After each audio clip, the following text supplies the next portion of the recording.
was just driving along here. It was a beautiful day. Had my window open, had the stereo on, and when I got up here almost to the stop sign, this small white plane, at the time, that's what I thought it was, went over top of me. It was so smooth, and it just glided right over me, just like that. And then I ducked, and when I looked up again, then it was the spoiler, which is what I call it, and it was tipped like this so I could really see the spoiler, and then it just banked to the right and went over and went down behind those trees. We got to watching it on TV, and they kept saying that it was a large plane, like a 757, and I was like, no. What I saw was no jet. You know, that would have blown me off the road if it went over me, you know, that close. I said, that wasn't it. So, like I said, about 11:30 that night, the FBI came, wanted to talk to me. They kept asking me how big the plane was. I said the plane, you know, it was small, wasn't much bigger than my van that I saw, and that it went over top of me. And he says, you don't know what a 757 looks like. And I said, you know, don't be condescending to me. You know, if you don't want to believe me, that's fine. But what I saw, I thought I should report. And you ought to know there was something else in the air at the same time this was going on. And you want to make sure maybe it was ours and not somebody else's. And then that's when he did seem to get a little nicer. Told me that it was a white Learjet. Someone was taking pictures.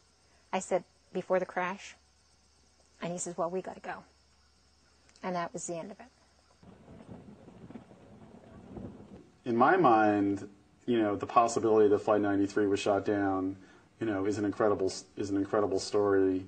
But on the other hand, I think in the minds of a lot of media people, TV producers, etc., this story that emerged instead of heroism by the passengers is a remarkable story. You know, you know, certainly it's been the basis for 2 best-selling books so far.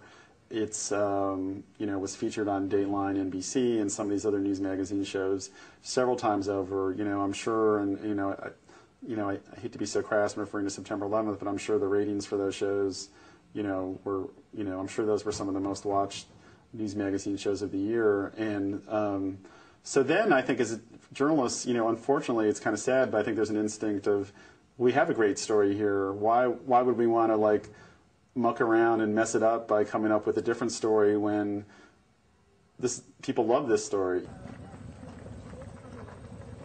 That's the book from Todd's wife, Lisa.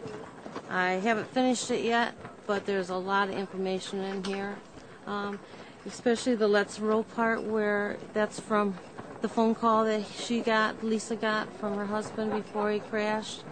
And all she heard was the let's roll, and it was silence, just like the heavens were talking to her. Have you seen the book? This is the role the government plays in times of stress, how they view the public. Can the public stand the truth? Or shouldn't we need a legend at this point. We need a really neat story of reacting against such a dastardly act as was happening. So it's really nice and convenient to think of the Beamer story, let's roll, and that becomes just like the Alamo. And it's just one of those legends, and I'm not saying that somebody's issued an order somewhere that says don't do any more with 93, it's right where it ought to be, and leave it alone. I don't think that's true, but I think there'll be a lot of pressure to let the legend stay where it is. I would think there's some inclination that way.